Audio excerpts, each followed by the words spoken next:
عرب جو ہیں وہ اندر سے کھوکھلے ہو چکے ہیں، عیاشی نے، دولت نے، پیسے نے، دولت، پیسہ، عیاشی، اس کی وجہ سے کھوکھلے ہو چکے ہیں۔ یہاں میں آپ کو دو حدیثیں سنانا چاہتا ہوں۔ سنن ابن ماجہ کی روایت ہے حضرت ابو ہریرہ سے رضی اللہ تعالی عنہ، قال قال رسول اللہ صلی اللہ علیہ وسلم اذا وقعت الملاحم بعث اللہ بعثا من الموالی ہم اکرم العرب فرسا واجودہ سلاحا یوید اللہ بہم الدین، رواہ ابن ماجہ عن ابی ہریرہ رضی اللہ تعالی عنہ۔ جب ملاحم کا دور شروع ہوگا تو اللہ تعالیٰ اٹھائے گا ایک لشکر یا لشکروں پر لشکر موالی میں سے۔ موالی کون ہے؟ عربوں نے جب فتح کیا تھا اس پورے علاقے کو خلافت راشدہ کے دوران، اور پھر وہ لوگ جو ہے، ایک رائے تو یہ تھی کہ انہیں غلام بنایا جائے ساری آبادیوں کو، لیکن یہ کہ حضرت عمر کا اجتہاد تھا، اس کے مطابق جو ان کو غلام نہیں بنایا گیا تو وہ موالی کی حیثیت رکھتے۔ عربوں میں دم نہیں ہے، موالی میں سے لشکر اٹھیں گے کہ جو در حقیقت حضرت مہدی کی حکومت کو قائم کریں گے۔ دوسری حدیث سنیے، عن عبداللہ ابن الحارث رضی اللہ تعالی عنہ، اور یہ ابن ماجہ کی روایت ہے، قال قال رسول اللہ صلی اللہ علیہ وسلم یخرج الناس من المشرق فیوطئون للمہدی یعنی سلطانہ، لشکر نکلیں گے، لوگ آئیں گے مشرق سے اور وہ حضرت مہدی کی حکومت کو جمائیں گے اور قائم کریں گے۔ اب ذرا نوٹ کیجئے کہ جزیرہ نماء عرب کے مشرق میں کون سے ملک ہیں؟ تین: ایران، افغانستان، پاکستان۔ یہ تین سالڈ مسلم ممالک، مسلم آبادی اکثریت۔ ویسے تو یہ کہ آگے ہندوستان میں 20 کروڑ مسلمان ہیں، لیکن وہ 20 کروڑ جو ہیں وہ تو 80 کروڑ کے اندر تحلیل ہو جاتے ہیں غیر مسلموں میں، لیکن یہاں جو معاملہ ہے یہ غالب اکثریت کا۔ ان میں سے ایران کا معاملہ جہاں تک ہے، نمبر 1 یہ کہ وہ شیعہ عقائد کے حصار میں بند ہے، اس سے ادھر ادھر ہونا اس کے لیے ممکن نہیں۔ حدیث میں یہ بھی آتا کہ اصفہان سے 70,000 یہودی دجال کا ساتھ دیں گے۔ لیکن بہرحال خراسان ایک صوبہ ہے افغانستان کا اس وقت بھی شمال مشرقی کونے میں، مجھے امید ہے وہاں سے خیر کی، کیونکہ خراسان کا لفظ وہاں پہ شامل ہے، اور حضور کی حدیث میں بعد میں آپ کو سناؤں گا کہ خراسان سے فوجیں چلیں گی جو یروشلم کو دوبارہ حاصل کریں گی، فتح کریں گی۔ جیسے پہلے یروشلم کھویا عربوں نے تھا، دوبارہ حاصل کیا تھا کرد نے، کرد خون صلاح الدین ایوبی رحمت اللہ علیہ، ایسے اب پھر عربوں نے کھویا ہے، لیکن لینے والے خراسان سے لشکر آئیں گے۔ یخرج من خراسان رایات سود لا یردها شیء حتی تنصب بہلیہ، خراسان کے علاقے سے کالے علم لے کر لشکر چلیں گے جن کے رخ کو کوئی موڑ نہیں سکے گا جب تک کہ وہ جا کر یروشلم میں نصب نہ ہو جائے۔ اس کے بعد نام آتا ہے پاکستان کا۔ یہ ہے میری اور آپ کی داستان، اور یہ ہے سبب جس کی وجہ سے کہ میں آپ سے یہ گفتگو کر رہا ہوں۔ اصل میں تو کس لیے؟ محض ایک علمی استفادہ، محض اپنی بات آراء کو ظاہر کرنے کا شوق نہیں، بلکہ یہ کہ اپنی ذمہ داری ہم پہچانے کہ ہم کس مقام پر کھڑے ہیں۔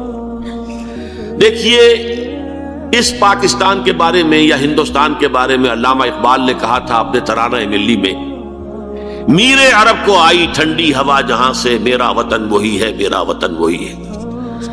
اور مجھے بتایا گیا کہ سنن ابی داؤد میں یہ روایت موجود ہے کہ حضور نے فرمایا کہ ہندوستان کی طرف سے مجھے ٹھنڈی ہوا آتی ہے، اگرچہ مجھے وہ حدیث ابھی نہیں ملی ہے، لیکن حزب التحریر کا ایک کارڈ مجھے ملا تھا، تو اس میں اس حدیث کا اور اس میں ابو داؤد کا روایت کا حوالہ موجود تھا۔ لیکن میں جو چیز آپ کو بتا چکا ہوں وہ یہ کہ الف ثانی کا پورا تجدیدی کارنامہ اس ہندوستان کی سرزمین میں ہوا۔ مجدد الف ثانی شیخ احمد سرندی، شاہ ولی اللہ دہلوی، سید احمد بریلوی، وہ تو ہمارے پاکستان میں آ کر جو ہے ان کا خون جذب ہوا ارض پاکستان میں۔ پھر شیخ الہند مولانا محمود حسن۔ تحریک خلافت چلی تو صرف ہندوستان میں چلی اور کہیں نہیں چلی۔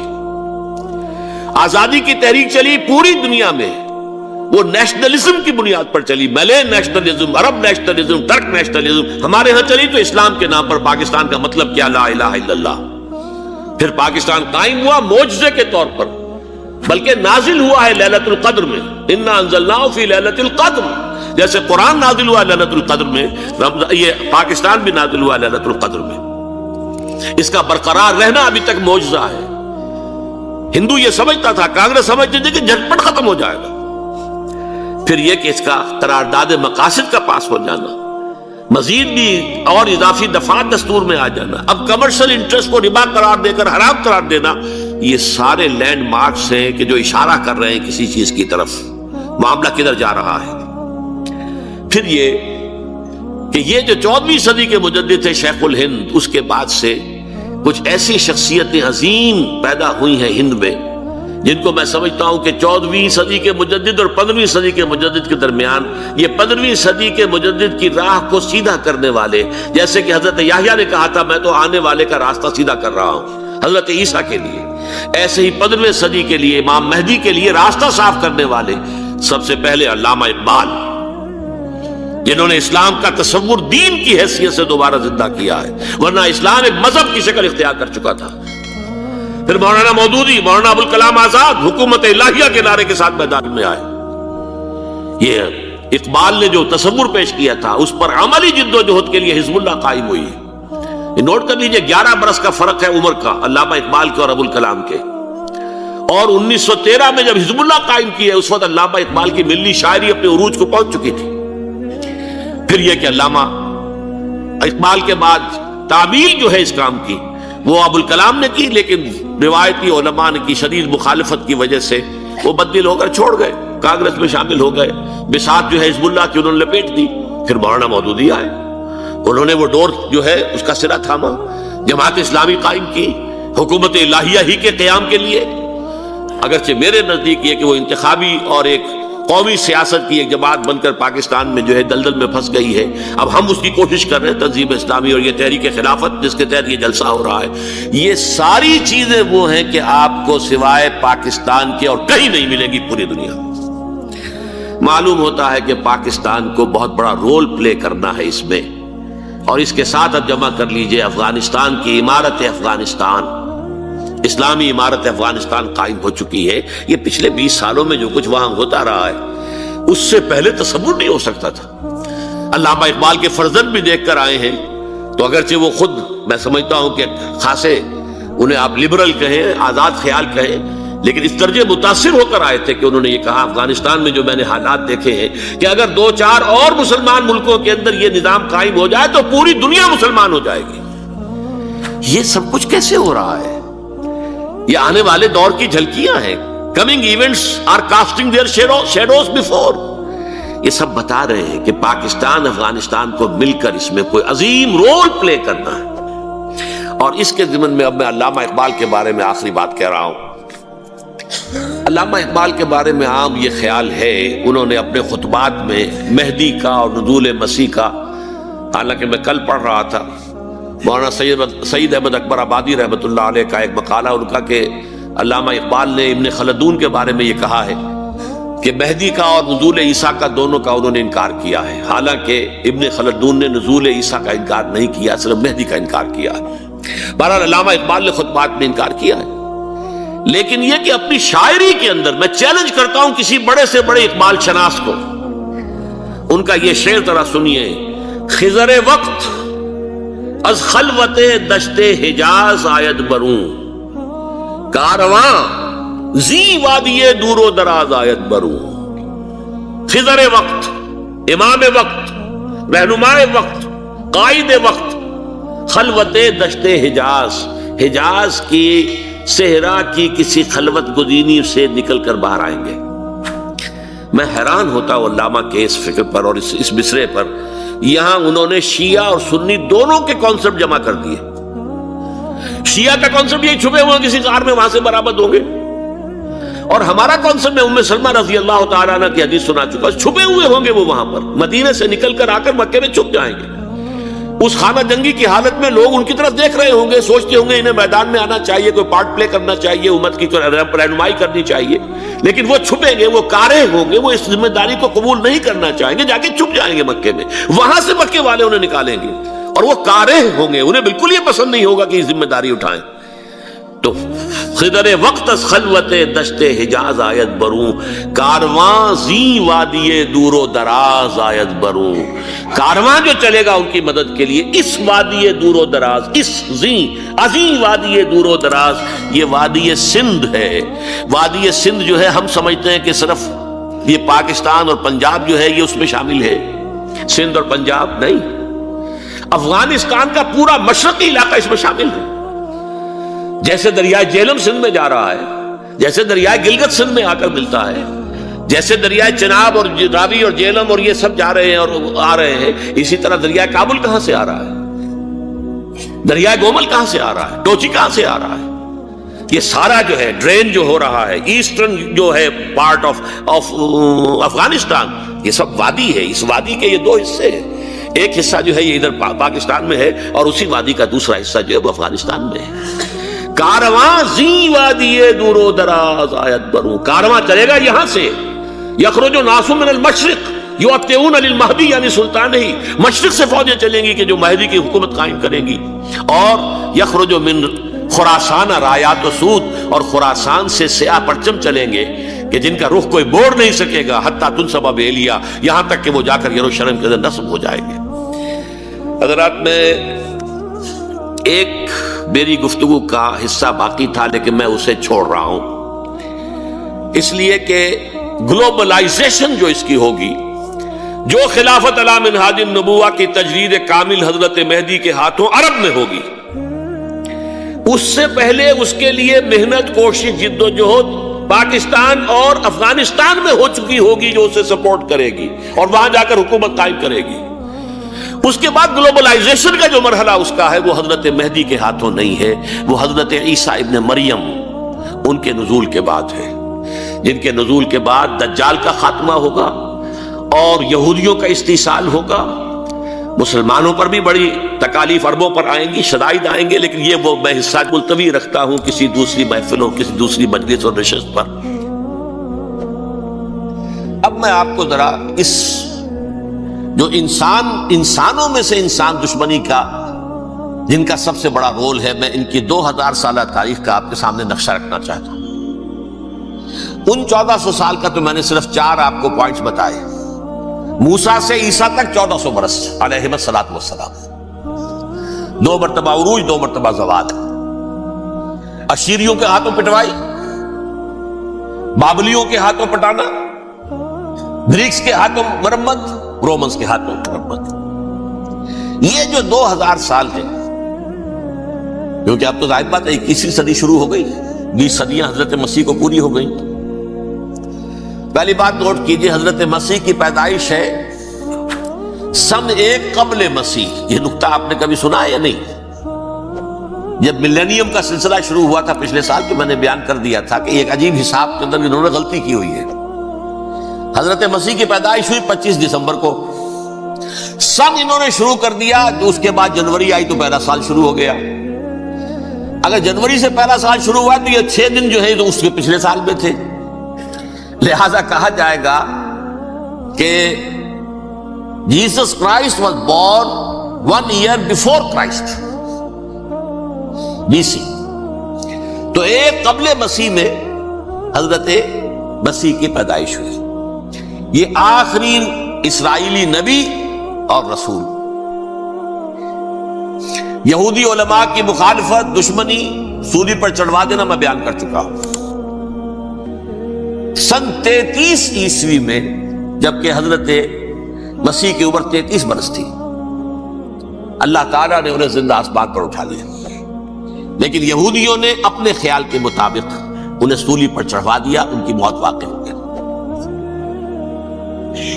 اگرچہ اس کے بعد یہ اختلاف ہے ان میں، یہودی کہتے ہیں وہ سولی پر چڑھ گیا، ختم ہوا، مر گیا، عیسائی کہتے ہیں نہیں، انتقال ہوا ہے مسیح کا صلیب پر، لیکن پھر وہ دوبارہ زندہ ہو گئے ہیں۔ ان کی لاش ایک غار میں رکھ دی گئی تھی، وہاں ریزریکشن ہو گیا، ان کا پاس بعد الموت وہی ہو گیا، اور پھر انہیں اللہ نے زندہ آسمان پر اٹھا لیا۔ تو ہمارے اور عیسائیوں کے درمیان نوٹ کر لیجئے، یہ چیز مشترک ہے کہ حضرت مسیح آسمان پر زندہ اٹھائے گئے۔ فرق کیا ہے؟ وہ سمجھتے ہیں کہ سولی دیے گئے، سولی پر مرے، پھر زندہ ہوئے، پھر گئے۔ ہم سمجھتے ہیں کہ نہیں، وما صلبوہ وما قتلوہ، انہوں نے نہ صلیب دے سکے انہیں اور نہ انہیں قتل کر سکے، بل رفعہ اللہ الیہ، اللہ نے اٹھا لیا۔ پھر ہمارا اور یہ اس کا عیسائیوں کا ایک اور اتفاق ہے، سیکنڈ کمنگ آف جیسس، حضرت مسیح دوبارہ آئیں گے، یہ عیسائیوں کا بھی عقیدہ ہے اور ہمارا بھی. بہرحال تو جیسا کہ میں نے عرض کیا کہ اس وقت یہ عذاب استیصال، عذاب اکبر کے مستحق ہو چکے تھے، لیکن اللہ نے ان کی مدت دراز کی ہے. لیکن ان پر دنیاوی عذاب کا ایک کوڑا جو ہے اللہ تعالی کی طرف سے اسی وقت برسا. دنیاوی عذاب دنیا میں رہتے ہوئے ختم نہیں کیا. 37 برس بعد حضرت مسیح کے رفع سماوی کے 37 برس بعد سن 70 میں یہودیوں نے بغاوت کی رومیوں کے خلاف. رومی ٹائٹس جنرل تھا ایک، اس نے پھر جو حملہ کیا ہے 1,33,000 یہودی ایک دن میں قتل کیا یروشلم میں، اور ہیکل سلیمانی گرا دیا. وہ ہیکل پہلے بھی گرا تھا، پہلے 1400 سال کے دوران میں بھی نبوکڈنضر نے گرایا تھا، لیکن پھر اس کے 150 سال بعد انہوں نے دوبارہ بنا لیا تھا، اس لیے وہ اسے سیکنڈ ٹیمپل کہتے ہیں. پہلا ٹیمپل جو حضرت سلیمان نے بنایا تھا نبوکڈنضر نے گرا دیا 587 قبل مسیح میں، پھر دوبارہ انہوں نے 150 سال کے بعد بنا لیا. وہ اس تاریخ کا حصہ ہے میں نے جس کے بارے میں آپ کو تفصیل نہیں بتائی. اس میں یہ ہوا سن 70 میں وہ گرا دیا گیا، وہ آج تک گرا پڑا ہوا ہے. نمبر 2 یہ کہہ دیا گیا کہ یہودیوں اس ارض فلسطین سے نکل جاؤ، تم یہاں نہیں رہ سکتے. اب لہذا جس کا جہاں سینگ سمایا چلا گیا. یورپ میں چلے گئے، ایشیا میں آ گئے، عرب میں آ گئے. یہ 3 قبیلے جو رات بھی میں نے عرض کیا تھا، بنو قینقاع، بنو نذیر اور بنو قریظہ، یہ وہاں سے آ کے مدینے میں آباد ہو گئے. جس کا جہاں سینگ سمایا، افریقہ میں، ہندوستان میں، جہاں چلے گئے. ڈایاسپورا اسے کہتے ہیں، وہ آپ نوٹ کر لیجیے اس لفظ کو، ڈایاسپورا. ہمارا دور انتشار، جبکہ ہمیں ہماری اصل سرزمین تو فلسطین ہے، حضرت ابراہیم کا مسکن، حضرت اسحاق حضرت یعقوب کا مسکن فلسطین، یہ ہے ہماری اصل جاگیر، یہ تو ہماری جدی پشتی جاگیر ہے. لیکن یہاں سے نکال دیے گئے سن 70 عیسوی میں، اور وہاں سے لے کے 1917 تک ان کا ڈایاسپورا جاری رہا. یہ دور انتشار ہے. اس دور انتشار کے اب چند حصے ہیں جس کو میں چاہتا ہوں کہ آپ علیحدہ علیحدہ سمجھ لیں. دور انتشار کا جو پہلا جو ہے تقریباً 300 برس رومی حکمران تھے. وہ یہودیوں کے بھی دشمن تھے اور عیسائیوں کے بھی دشمن تھے. عیسائی اور یہودی ایک دوسرے کے بھی دشمن تھے، لیکن رومی سمجھتے تھے کہ یہ ایک ہی تھیلی کے چٹے بٹے ہیں. رومیوں کے نزدیک عیسائی بھی یہودیوں ہی کا ایک فرقہ تھے، کوئی علیحدہ مذہب تو تھا ہی نہیں.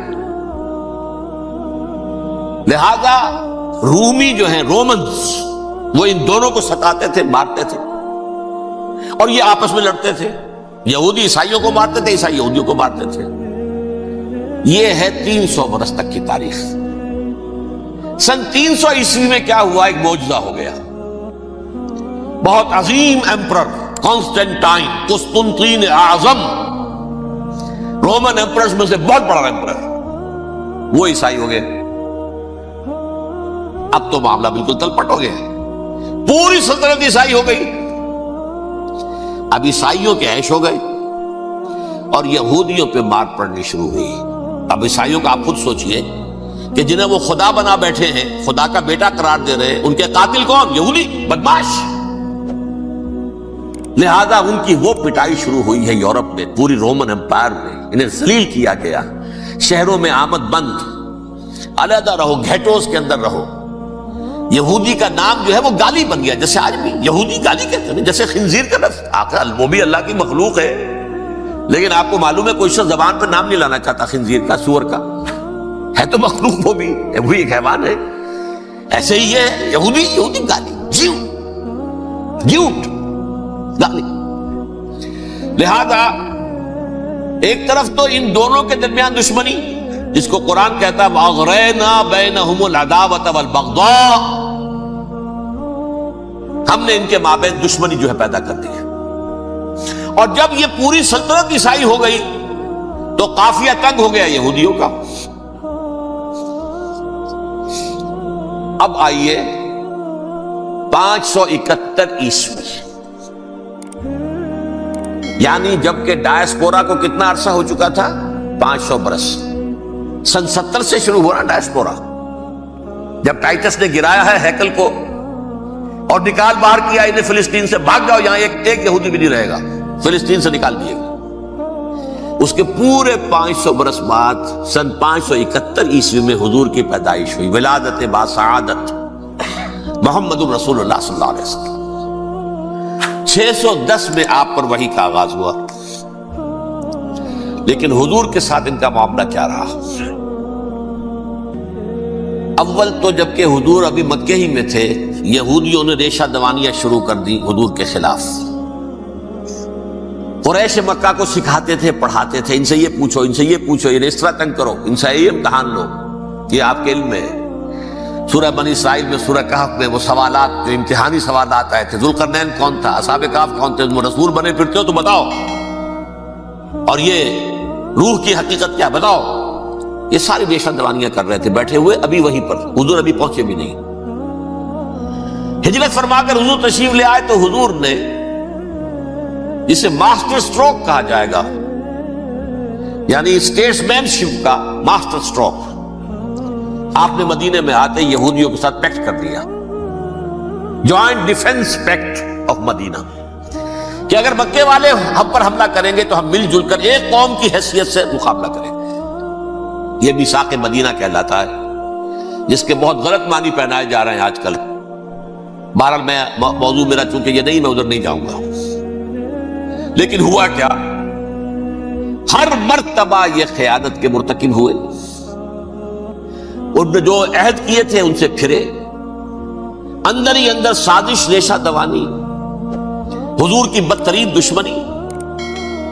سورہ نساء کی آیت نمبر 12 میں 14 میں 13 میں فرمایا ہے، لا تزال تطلع علی خائنۃ منہم. اے نبی، ہمیشہ آپ کے علم میں ان کی طرف سے خیانتیں، بدیانتیاں آتی رہیں گی. اور بار بار وہ مسلسل جنگ کی آگ بھڑکاتے تھے. قریش کو دعوت دیتے، آؤ آؤ آؤ، ہم اندر سے بغاوت کر دیں گے، تم آؤ تو صحیح، ختم کریں محمد کو اور اہل ایمان کو صلی اللہ علیہ وسلم ورضی اللہ تعالی عنہم اجمعین. لیکن پھر جب وہ آتے تھے تو یہ دبک جاتے تھے، ان میں ہمت نہیں تھی، میدان کے مرد نہیں رہے تھے. یہ سورہ حشر میں ان کا نقشہ کھینچا گیا ہے. کھلے میدان میں مقابلے کی اس کے اندر صلاحیت ہی نہیں ہے. یہ تو فصیلوں کے پیچھے سے، جیسے عورتیں کہیں دیہات میں لڑائی ہوتی ہے تو مرد جو ہے گلیوں میں لڑتے ہیں، عورتیں اوپر سے پتھر پھینکتی ہیں، بس وہ کام یہ کر سکتے تھے. من ورائے جدر، فصیلوں کے پیچھے سے، جنگ میں میدان میں نہیں آ سکتے. بہرحال قرآن مجید میں ہے یہ سورہ مائدہ کی آیت نمبر 64، کلما اوقدوا نارا للحرب اطفاها اللہ. اکثر و بیشتر مواقع پر تو یہ جب آگ بھڑکاتے تھے جنگ کی، اللہ اسے بجھا دیتا تھا. لیکن بہرحال اس کے باوجود جنگیں ہوئی، غزوہ بدر، غزوہ احد ہوئی کہ نہیں؟ یہ ساری اصل شرارت ہوئی. اور اس کے نتیجے میں حضور نے پھر ایک ایک کر کے 3 قبیلوں کو سزا دی.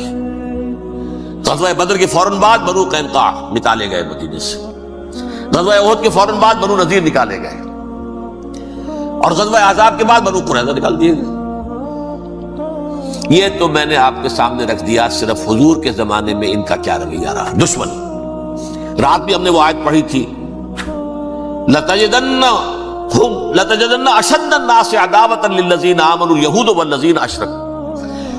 اہل ایمان کی دشمنی میں شدید ترین تم پاؤ گے یہودیوں کو اور مشرکین. مشرکین بھی بعد میں ہیں، پہلے یہود. حضور کے بعد کیا ہوا اب یہ نوٹ کیجئے، یہ ان کی تاریخ کا دوسرا دور ہے. حضرت عمر رضی اللہ تعالیٰ عنہ قائد خلافت ہے. بیت المقدس کا محاصرہ کیا گیا، فصیل بڑی اونچی، شہر اندر سے سیلف سفیشنٹ، حملے کا راستہ کوئی نہیں. محاصرہ طول کھینچ رہا ہے لیکن ان کے پاس رسد بھی موجود ہے، پانی بھی موجود ہے، وہ دروازے بند کر کے بیٹھے ہوئے. بالآخر اللہ تعالیٰ کی مشیت کا ظہور کیسے ہوا؟ ان کے کچھ علماء آئے فصیل پر، کہا دیکھو مسلمانوں، تم قیامت تک بھی یہاں پڑے رہو گے محاصرہ کر کے، ہمارا یہ شہر فتح نہیں ہوگا. ہاں، ایک درویش بادشاہ کے ہاتھوں یہ شہر فتح ہونا ہے. لیکن تمہارے اندر ہمیں وہ نظر نہیں آ رہا۔ ابو عبیدہ بن الجراح رضی اللہ تعالی عنہ امین هذه الامہ، ان کا فوراً ذہن گیا وہ درویش بادشاہ مدینے میں بیٹھا ہوا ہے عمر رضی اللہ تعالی۔ اب ایک اور عمر بھی ہے جو قندھار میں بیٹھا ہے، نقشہ وہی ہے، سادگی کی حد تک نقشہ وہی، بالکل وہی، اپنی آنکھوں سے دیکھا ہے وہی سادگی۔ عمر اول عمر ثانی تھے عمر بن عبدالعزیز۔ اب ایک اللہ کے فضل سے اللہ تعالیٰ ایدہ اللہ بنصرتہ، اللہ تعالیٰ ان کی نصرت فرمائے، دشمنوں کو ان کے مقابلے میں نیست و نابود کرے۔ انہوں نے ریکویسٹ بھیج دی کہ حضور تشریف لائیے، یہ شہر فتح ہو جائے گا۔ وہ ہے سفر تاریخی، اتنا طویل سفر، تقریباً 700 میل، ایک اونٹ، ایک خادم، ایک منزل میں امیر المومنین اوپر بیٹھے، خادم آگے چل رہا ہے، اگلی منزل میں خادم اوپر بیٹھا ہے، امیر المومنین آگے جا رہا ہے۔ اور جب پہنچے ہیں تو وہ باری تھی خادم کی، انہوں نے ہاتھ جوڑ دیا، حضور خدا کے لیے تم کیا کہیں گے لوگ، وہ میرا برا حال کر دیں گے، تمہیں شرم نہیں آئی؟ امیر المومنین پیدل آگے چل رہے ہیں نکیل پکڑ کر، اور تم بیٹھے ہو اوپر براجمان ہو۔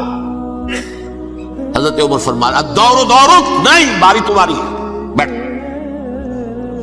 اس حال میں پہنچے ہیں، اور پھر یہ کہ ابو عبیدہ بن الجراح آئے ہیں، استقبال کیا ہے تو دیکھا ہے اس حال میں چلے آ رہے ہیں، عمر نکیل پکڑے ہوئے چلے آ رہے ہیں، اور کہتے ہیں کہ کہیں کیچڑ ویچڑ تھا، جوتے خراب ہو گئے تھے، وہ بھی اتار کے ہاتھ میں پکڑے ہوئے، کپڑے تو تھے ہی پھٹے ہوئے۔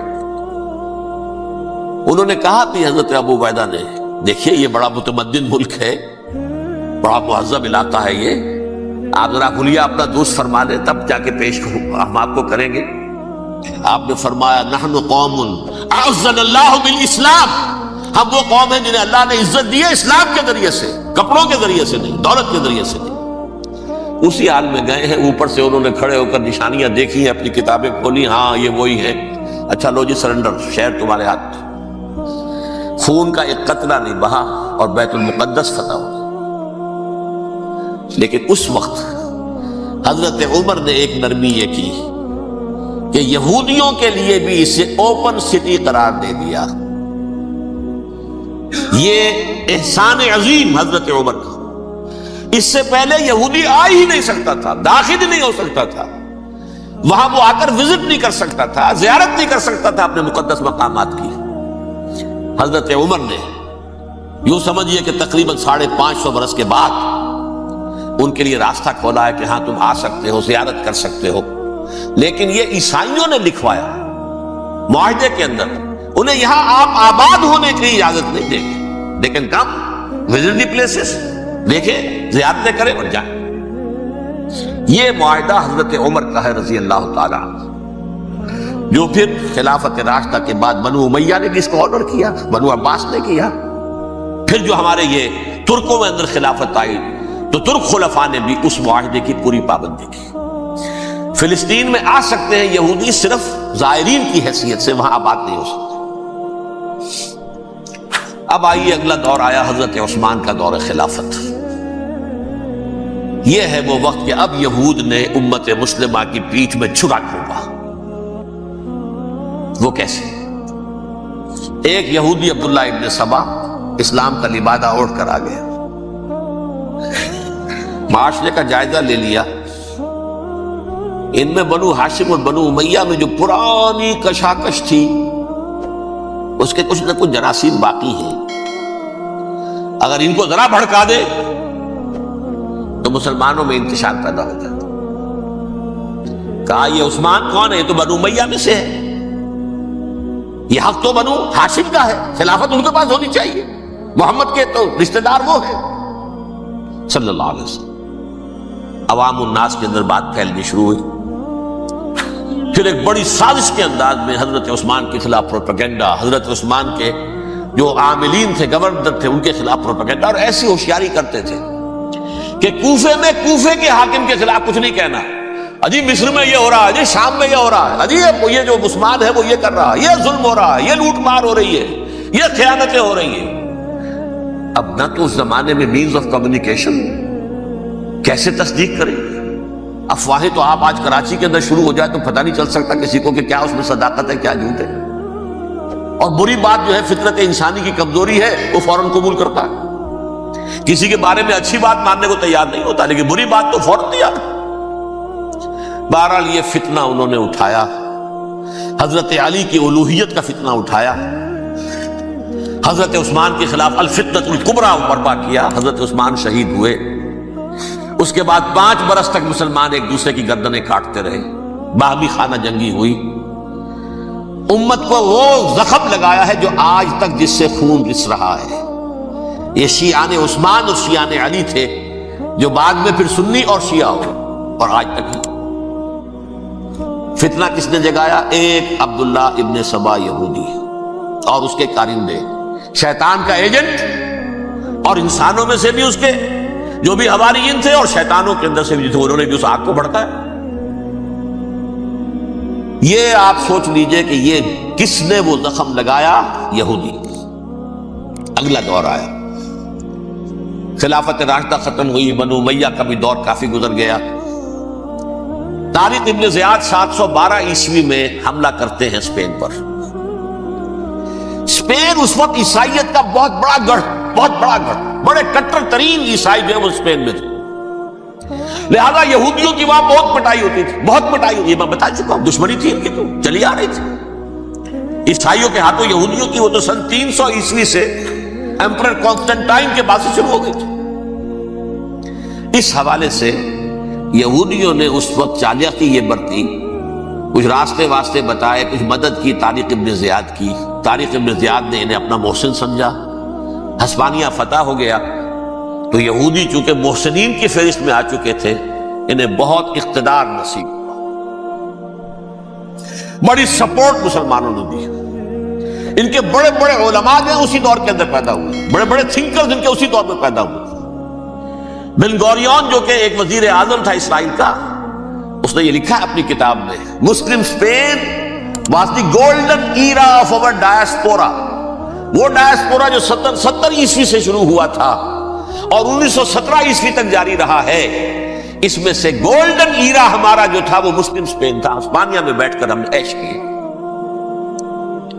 لیکن وہاں سے انہوں نے اور جو کچھ کیا، یہ تو داستان کے تو بہت سے گوشے ہیں، لیکن میں جس اسٹریٹ لائن میں چل رہا ہوں اس کے اعتبار سے ایک بات سمجھ لیجیے. وہاں بیٹھ کر انہوں نے اب عیسائیت کی پیٹھ میں چھرا گھونپا، پروٹیسٹنٹ مذہب پیدا کیا، تقسیم کر دیا. جیسے شیعہ سنی کی تقسیم، عبداللہ ابن سبا. رومن کیتھولک اور پروٹیسٹنٹ کی تقسیم، یہودی علماء. ہوتا کیا تھا؟ ہسپانیہ کی یونیورسٹیاں ہیں، کارڈووا میں ہے، ٹولیڈو میں ہے، گریناڈا میں ہے، غرناطہ، قرطبہ، تولیتلا. اور وہاں آتے تھے لوگ، فرانس سے چلے آ رہے ہیں نوجوان پڑھنے کے لیے، جرمنی سے چلے آ رہے ہیں، اٹلی سے چلے آ رہے ہیں. 3 ہی ملک قریب ترین پڑھتے ہیں سینٹرل جو یورپ کے ہیں. یہاں پر جو ہے وہ اسلام جو نور پھیلا رہا تھا اس سے بھی مستفیض ہوئے. جہالت کے جو ہے پردے ان کے وہ چھٹے. اس کے ساتھ ہی وہ یہودی وہاں ان کے اندر جو جراثیم داخل کر رہے تھے وہ اس عیسائیت کے خلاف بغاوت تھی جو اس وقت دنیا میں عیسائیت اس وقت تھی. پوپ کا راج تھا دنیا میں اس وقت. یورپ میں جو عیسائیت تھی اس میں ایک طرف بادشاہ تھے، لیکن بادشاہوں کی حیثیت وہاں پر یوں سمجھ لیجئے کٹ پتلیوں کی تھی. اصل قوت پوپ کے ہاتھ میں تھی. اور پوپ کو انہوں نے جیسے قرآن نے کہا اتخذوا احبارهم ورهبانهم اربابا من دون اللہ، چونکہ سینٹ پال نے شریعت موسوی ساقط کر دی تھی تو اب شریعت تھی ہی نہیں. پوپ کو اختیار تھا جس چیز کو چاہے حلال قرار دے دے، جس چیز کو چاہے حرام قرار دے دے. اتخذوا احبارهم ورهبانهم اربابا من دون اللہ. انہوں نے کہا صاحب یہ پوپ کس بلا کا نام ہے، یہ بھی انسان ہے. بات تو ٹھیک تھی نا. اصل حیثیت تو کتاب کی ہونی چاہیے،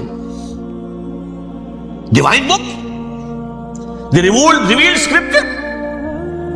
لہذا یہ کتاب ہر شخص پڑھ سکتا ہے. کوئی پوپ کے باپ کو جو ہے کوئی اس کے لیے پروپرائٹری رائٹس تو نہیں ہے کہ صرف پوپ پڑھ سکتا ہے یا پادری پڑھ سکتے ہیں. ہم بھی پڑھ سکتے ہیں، ہم بھی سمجھ سکتے ہیں. یہ باتیں تھی کہ جن کو بڑھا چڑھا کر بیان کر کے اور پوپ کا اقتدار ختم کرا دیا اور توجہ مرکوز کر دی بائبل کی طرف.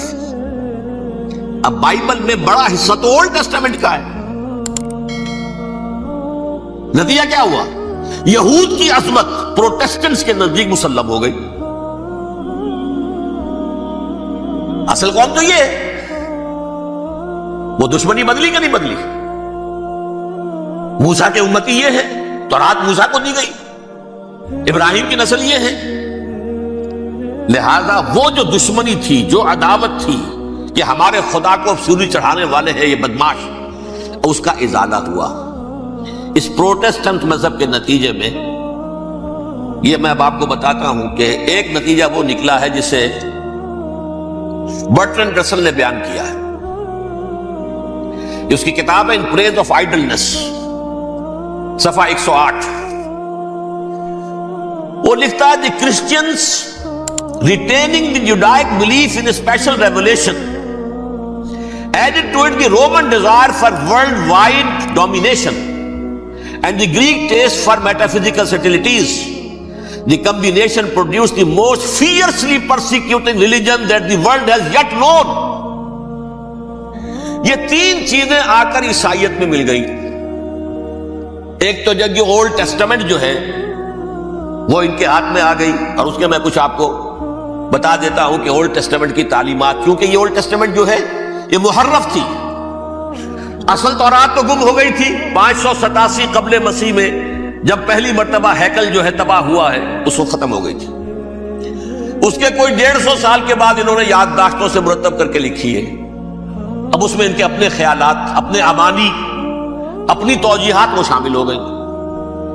لہذا میں آپ کو حوالے دیتا ہوں اس کتاب کے اندر مظالم کی جو تعلیم دی گئی ہے. اہل کتاب نے اپنے مظالم قتل عام کے جواز کے لیے تورات میں تبدیلیاں کی اور پیغمبروں پر دہشت ناکی اور بدترین حرام کاری کے الزامات لگائے. سنیے، پہلا حوالہ ہے یہ گنتی باب 31 آیات 17-18. اس لیے ان بچوں میں جتنے لڑکے ہیں سب کو مار ڈالو، اور جتنی عورتیں مرد کا منہ دیکھ چکی ہیں ان کو بھی قتل کر ڈالو، لیکن ان لڑکیوں کو جو مرد سے واقف نہیں اور اچھوتی ہیں اپنے لیے زندہ رکھو. یہ کسی اللہ کی کتاب کا یہ جملہ ہو سکتا ہے؟ کسی ریویل بک کا؟ اور سنیے، یہ ہے استثناء ڈیٹرانومی باب 20 آیت 16-18. پر ان قوموں کے شہروں میں جن کو خداوند تیرا خدا میراث کے طور پر تجھ کو دیتا ہے، کسی ذی نفس کو جیتا نہ بچا رکھنا. جیسا خداوند تیرے خدا نے تجھ کو حکم دیا بالکل نیست کر دینا. مرد، عورتیں، بچے، بوڑھے سب ختم. یہ کتاب مقدس ہے. اور سنیے، سموئیل باب 27 آیت نمبر 9. اور داؤد نے اس سرزمین کو تباہ کر ڈالا اور عورت مرد کسی کو جیتا نہ چھوڑا. نمبر 4، ان سب آباد شہروں کو ماں، عورتوں اور بچوں کے بالکل نابود کر ڈالا. کتاب استثناء باب 3 آیت 6. یہ ہے جو کہہ رہا ہے برٹرنڈ رسل. کرسچینٹی میں آ کر بھی یہ تین چیزیں شامل ہو گئی. ایک تو یہ باربیرین یہ تعلیم جو ہے، اور یہ مذہب کے نام پہ تعلیم، یہ کتاب مقدس کی تعلیم. نمبر 2، رومنز کے اندر جو ایک تمنا تھی ورلڈ ڈومینیشن کی، وہ عیسائیت کے اندر آ گئی. اس لیے کہ پوری رومن امپائر جو ہے عیسائی ہو گئی. اسے وراثت کے اندر ورلڈ ڈومینیشن کی جو ایک تمنا تھی وہ مل گئی. اور پھر یہ کہ انہوں نے جو توہمات تھے یونانیوں کے، ان کو بھی اپنے ہاں مختلف شکلوں کے اندر جمع کر لیا. ان تین چیزوں کا the combination produced the most fiercely persecuting religion that the world has yet known. اس کے نتیجے میں دنیا میں تاریخ انسانیت کے اندر جو بدترین خوخار ترین مذہب ہو سکتا ہے وہ شکل عیسائیت نے اختیار کی. اور اس کا مظہر عتم کیا تھا؟ نوٹ کیجئے، صلیبی جنگیں. ایک بات ٹائم ٹیبل کے اعتبار سے نوٹ کر لیجئے گا. فرسٹ ملینیم ختم ہوا، سیکنڈ شروع ہوا. ان کے 1000 سال ختم ہوئے تو 11ویں صدی میں سیکنڈ ملینیم شروع ہوا، تو پہلی صلیبی جنگیں ہوئی. لاکھوں مسلمان قتل کیے. صرف یروشلم کے اندر اتنا خون بہایا ہے کہ خود ان کے ہسٹورینز لکھتے ہیں کہ جب ان صلیبیوں نے جب گھوڑوں کے ساتھ وہ چل رہے تھے گلیوں میں تو ان کے گھوڑوں کے گھٹنوں تک خون کی ندی بہ رہی تھی. جہاں سے گزرے ختم کرتے چلے گئے, آبادیاں کی آبادیاں ختم کر. اگرچہ اس کروسیڈ میں گیہوں کے ساتھ گھن بھی پسا, یہودی بھی بہت مارے گئے. یہ فرانس سے, جرمنی سے جب یہ کروسیڈرز آ رہے تھے 3000 میل کا سفر طے کر کے آئے تھے. سوچئے تو صحیح, اربن ثانی پوپ جو تھا آگ لگا دی تھی اس نے پورے یورپ کے اندر. شرم سے ڈوب مرو, تمہارے مقدس علاقے مسلمانوں کے ہاتھ میں. انفیڈلز, یہ کافر, یہ مرتد, یہ ملحد. مسیح جہاں پیدا ہوا, مسیح کو جہاں سولی دی گئی, وہ کہاں ہے؟ ان کے ہاتھ میں. وہ آگ لگائی ہے, 3000 میل کا فاصلہ طے کر کے یہ نو قومیں آئی ہیں وہاں, اور جو تباہی مچائی ہے تاریخ انسانی میں ایسی بربریت کی کوئی مثال. اور یہ ان کے اپنے ہسٹورینز لکھتے ہیں شرم کے بارے میں. ایسے محسوس ہوتا ہے جیسے ان کی گردنیں جھکی جا رہی ہیں لکھتے. اگرچہ بھٹکے ہوئے ہیں لیکن کبھی بھولی ہوئی منزل بھی یاد آتی ہے راہی کو, اور بھٹکے ہوئے آہو کو پھر سوئے حرم لے چل. اس کی ضرورت ہے مسلمان کو پھر اس کا مقصد یاد دلایا جائے. پاکستان اس لیے نہیں بنایا گیا تھا کہ ہمارے ہاں ٹاٹے اور برلے نہیں تھے تو ہمارے پاس اس کے بھی باپ وجود میں آ جائیں, اس لیے تو نہیں بنایا گیا تھا. پاکستان اس لیے نہیں بنایا گیا تھا کہ جاگیرداروں کی جاگیرداریاں محفوظ ہو جائیں. پاکستان اس لیے تو نہیں بنایا گیا تھا. اور یہ کہ نمازیں اور مسجدیں تعمیر ہو جائیں, مسجدیں تو امریکہ میں تعمیر ہو رہی ہیں عالی شان سے عالی شان, اس لیے پاکستان نہیں بنا تھا. آج بھی مسلمان, میں معذرت سے عرض کر رہا ہوں مولانا سے, آج بھی بھارتی مسلمان کی ایوریج نمازی ہونے کے اعتبار سے پاکستانی مسلمان سے کہیں بہتر. آج بھی برقع نظر آ جائے گا تو ہندوستان میں نظر آ جائے گا. میں نے اپنی آنکھوں سے دیکھا چند سال پہلے جب مکہ مسجد حیدرآباد دکن میں 3 دن مسلسل میری تقریریں ہوئی ہیں, 10,000 مرد اور 5,000 خواتین, اور ان میں سے کوئی بغیر برقعے کے نہیں تھی. ایک سیلاب نظر آ رہا تھا برقعوں کا کہ جب جلسہ ختم ہوا ہے رات کے 12 بجے 3 دن تک متواتر. یہاں کہاں نظر آئے گا برقع آپ کو؟ یہاں تو جس کے بعد 2 پیسے ہو گئے اس نے سب سے پہلے برقع اتار کے پھینک دیا. معلوم اچھی طرح سمجھ لیجئے یہ چیزیں تو وہاں زیادہ ہیں یہاں کی نسبت. اصل ضرورت تھی کہ یہاں اس نظام کو قائم کیا جائے, وہ نظام عدل اجتماعی ہو جس میں حریت ہو, جس میں عام آدمی بھی خلیفہ وقت کو ٹوک سکے. یہ کرتا کیسے بن گیا؟ ایک خاتون بھی کھڑی ہو کر دامن پکڑ لے, عمر تمہیں کیا حق ہے کہ ہمارے مہر کے اوپر پابندی لگا رہے ہو, جبکہ اللہ نے نہیں لگائی. اللہ قرآن میں قنطارہ کا لفظ استعمال کر رہا ہے. ڈھیروں سونا دے دے کوئی شخص اپنی بیوی کو مہر کے اندر, طلاق دیتے وقت اس میں سے کچھ نہیں لے سکتا. آپ کون ہوتے ہیں ہمارے حق کے اوپر پابندی لگانے والے؟ اور عمر نے کہا آج ایک بڑھیا نے وہ اب عمر کو دین سکھایا, آرڈیننس واپس. حضرت سعد ابن ابی وقاص رضی اللہ تعالی عنہ جو فاتح ایران تھے, وہ گورنر ایسے ہی نہیں بن گئے تھے ریوڑیاں بٹی ہو اور گورنر ہی مل گئی ہو. وہ تو خود فاتح تھے ایران کے, اس لیے گورنر تھے. صرف ایک پرچہ پہنچا ہے بارگاہ خلافت میں, حضرت عمر فاروق کے پاس انفارمیشن آئی سعد نے اپنے گھر کے باہر ڈیوڑی بنا لی ہے اور ایک دربان کھڑا کر دیا ہے. حضرت بلال کو بھیجا ہے رقعہ دے کر, اور یہ حکم تھا کہ بلال پہلے تو جاتے ہی ڈیوڑی میں آگ لگا دینا, پھر یہ رقعہ دینا میرا. اور رقعے میں لکھا ہوا تھا ہے سعد, لوگوں کو ان کی ماں نے آزاد جانا تھا, تم نے انہیں اپنا غلام کب سے بنا لیا ہے. یہ دربان کھڑے کر دیا اپنے آگے. وہ حریت, وہ مساوات کہ جا رہا ہو خلیفہ وقت اور چارج لینے جا رہا ہے بیت المقدس کا, کوئی ذاتی علاج کے لیے نہیں جا رہا, سیر و سیاحت کے لیے نہیں جا رہا, چارج لینے کے لیے. بالکل سرکاری وزٹ ہے, آفیشل وزٹ ہے, اسٹیٹ وزٹ ہے. اور حال کیا ہے؟ 700 میل کا فاصلہ طے کرنا اور ایک اونٹنی, کوئی انٹوریج نہیں, کوئی قدم و حشم نہیں, کوئی جمبو جٹ بھرے ہوئے نہیں, کچھ نہیں. ایک اونٹنی, ایک خادم. اس ایک اونٹنی پر چونکہ راستے کا راشن بھی ہے لہذا 2 آدمی نہیں بیٹھ سکتے, ایک بیٹھ سکتا ہے. ایک منزل خلیفہ وقت بیٹھا ہوا ہے اوپر اور خادم نکیل پکڑ کر چل رہا ہے. اگلی منزل خادم اوپر بیٹھا ہے اور خلیفہ وقت عمر عبد الخطاب رضی اللہ تعالی عنہ, اور وہ آگے آگے نکیل پکڑ کر چل رہے ہیں. یہ نظام چاہیے آج نوع انسانی کو.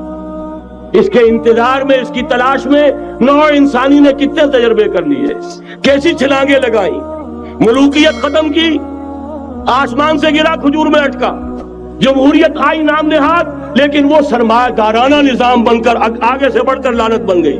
پہلے جاگیردار مسلط تھا، اب سرمایہ دار اور کارخانے دار مسلط ہو گیا۔ اس سے نکلنے کے لیے زور لگایا، کمیونزم کی طرف گئے، چھلانگ لگائی، اب ایک پارٹی ڈکٹیٹر بن کر بیٹھ گئی۔ انسان رست از یک بنتا افتاد در بندے دیگر، ایک چیز سے غلامی سے نجات پاتا ہے، دوسری میں پھنس جاتا ہے۔ اور کیوں؟ کہ وہ نظام عدل اجتماعی جو محمد عربی کو دے کر بھیجا گیا تھا، اس کے کسٹوڈین سوئے ہوئے، اس کے کسٹوڈین کو اندازہ ہی نہیں۔ یہ نسخہ تو ہمارے پاس تھا، ہمیں عمل کرنا تھا اور دنیا کے سامنے پیش کرنا تھا۔ پاکستان بنایا اس لیے گیا تھا کہ ہم اس کا ایک نمونہ دنیا کے سامنے پیش کریں گے۔ قائد اعظم نے فرمایا تھا کہ ہم یہ چاہتے ہیں کہ پاکستان کی صورت میں، عہد حاضر میں، اسلام کے اصول حریت و اخوت و مساوات کا ایک نمونہ قائم کر کے دکھائیں۔ کہاں ہے وہ؟ بھٹک گئے، سو گئے۔ وَلَنُذِيقَنَّهُم مِّنَ الْعَذَابِ الْأَدْنَىٰ دُونَ الْعَذَابِ الْأَكْبَرِ، بڑے عذاب سے پہلے چھوٹا عذاب کا مزہ چکھائیں گے۔ لَعَلَّهُمْ يَرْجِعُونَ، شاید کہ لوٹ آئیں۔ کوئی عجب نہیں اس عذاب الادنیٰ سے بعد ہم جاگے نہیں، ہوش میں نہیں آئے، کوئی عجب نہیں کہ بڑے عذاب کا کوڑا ہماری پیٹھوں کو برس جائے۔ لیکن مجھے یہ یقین ہے، نوٹ کر لیجئے، اگر یہ دوسرا امکان ہو گیا، خدا نہ خواستہ اللہ کے عذاب کا کوڑا ہماری پیٹھ پر برسا، مجھے یقین ہے اللہ ہندوؤں کو مسلمان بننے کی توفیق دے گا، لیکن اسلام کا بول بالا اسی خطے سے ہوگا۔ تاریخ میں یہ ہو چکا ہے آیا فتنہ تاتار کے افسانے سے، پاسباں مل گئے کعبے کو صنم خانے سے۔ تاتاریوں کے ہاتھوں کروڑوں مسلمان قتل ہوئے، لیکن اسلام نے تاتاریوں کو فتح کر لیا، اور پھر اسلام کا مسلمانوں کا دوسرا دور عروج انہی تاتاریوں کی مختلف شاخوں کے تحت ہوا۔ وہ تاتاری ہی تو تھے، وہ سارے ہورس، ٹرکش ہورس، ترکان تیموری، ترکان سبوی، ترکان سلجوقی، ترکان عثمانی، وہی تو سٹاک تو وہی ہے آیا فتنہ تاتار کے افسانے سے، پاسباں مل گئے کعبے کو صنم خانے سے، اس لیے کہ حضور نے فرمایا مشرق سے ہوگا، یہاں سے فوجیں چلیں گی، تو کوئی عجب نہیں۔ بہرحال یہ دو امکانات ہیں، لیکن اس کا فیصلہ تیرے ہاتھوں میں ہے، دل یا بدن، سیدھی سیدھی بات۔ اگر تو اب بھی ہم ٹھیک ہو جائیں، جاگ جائیں، ہوش میں آ جائیں، قوم یونس کی طرح توبہ کر لیں، تو بغیر عذاب کے کوڑے کے رحمت خداوندی ہم پر سایہ کرے گی۔ اگر ہم نہ جاگے تو وہ عذاب کا کوڑا آئے گا۔ یہ نہیں میں کہہ سکتا ان ادری قریب بعید ما توعدون، یہ میں نہیں کہہ سکتا، یقین کے ساتھ جانتا ہوں کہ آئے گا، لیکن یہ کہ اس کے بعد بھی یہیں سے بول بالا ہوگا۔ اگر ہمارے ذریعے نہیں تو ان کے ذریعے سے، جو ہمیں شکست دے کر پھر اسلام قبول کر لیں گے۔ لیکن کیوں نہ پہلے ہی راستے پر چلنے کی کوشش کریں۔ اب نوٹ کر لیجئے، یہ کتابیں اگر آپ پڑھنا چاہیں تو کتاب الملاحم میں پڑھیے۔ بدترین عذاب عربوں پر آیا کھڑا ہے، سروں پر ٹنا ہوا ہے، بدترین۔ ایسی جنگ ہونی ہے الملحمۃ العظمیٰ، جس کو کہ میں بھی آپ کے گواہی پیش کر دوں گا، جسے کہا گیا ہے لاسٹ کروسیڈ۔ بش نے بھی کروسیڈ کا لفظ بول دیا تھا، پھر واپس لیا اس نے۔ نکل جاتی ہے جس کے منہ سے سچی بات مستی میں، فقیہ مصلحت بین سے وہ رندے بادہ خار اچھا، کروسیڈ کہہ کر پھر واپس لیا۔ یہ کروسیڈ، اس کے اوپر جس قدر نقصان ہونا ہے عربوں کا، گریٹر اسرائیل بنے گا، یہ عراق، شام، اردن، سعودی عرب کا کچھ شمالی علاقہ، ترکی کا جنوبی علاقہ، مصر کا صحرائے سینا، اور اس کے ساتھ ہی جو بہترین اس کا زرخیز ترین علاقہ ڈیلٹا آف نائل، یہ سب یہودیوں کے قبضے میں جائیں گے۔ اس کو حدیث میں کہا گیا الملحمۃ العظمیٰ۔ عیسائی 80 علم لے کر مسلمانوں تم پر حملہ آور ہوں گے، اور ہر علم کے نیچے 12,000 فوج ہوگی، 9.5 لاکھ فوج۔ یہ نیٹو کی تیاری کس کے لیے ہو رہی ہے؟ جب USSR کا خاتمہ ہوا تو پوچھا گیا تھا نیٹو چیف سے، اب کس لیے؟ تمہارا وہ دشمن تو ختم ہو گیا، اب ہمیں اسلامک فنڈامنٹلزم سے نمٹنا ہے۔ وہ جانتے ہیں خطرہ یہی ہے اب اسلام ابھر سکتا ہے.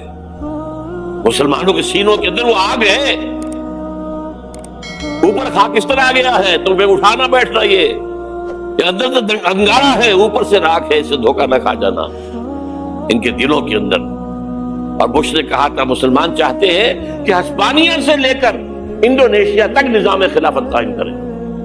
اور میں حیران ہوا تھا کہ اس کمبخت کو ہسپانیہ کا خیال کیسے آ گیا. ہمیں تو کبھی آتا ہی نہیں, ہم تو بھول گئے. وہ تو 500 برس پرانی بات ہے جبکہ وہاں سے ہمیں نکال دیا گیا تھا. اگرچہ اقبال نے کہا تھا ہے ارض فلسطین پہ یہودی کا اگر حق, ہسپانیہ پر حق نہیں کیوں اہل عرب کا. ہسپانیہ میں تو 800 سال حکومت کی مسلمانوں نے, اور ابھی 500 برس سے گزرے ہیں نا. یہودی تو ارض مقدس سے 2000 سال نکالے گئے. انہیں لا کے آباد کیا گیا, عربوں کے سینے میں خنجر بھونک دیا گیا. وہ چھوٹا سا ملک. اگر آپ کو ہماری ویڈیو اچھی لگی ہو تو ہمارے چینل کو سبسکرائب ضرور کریں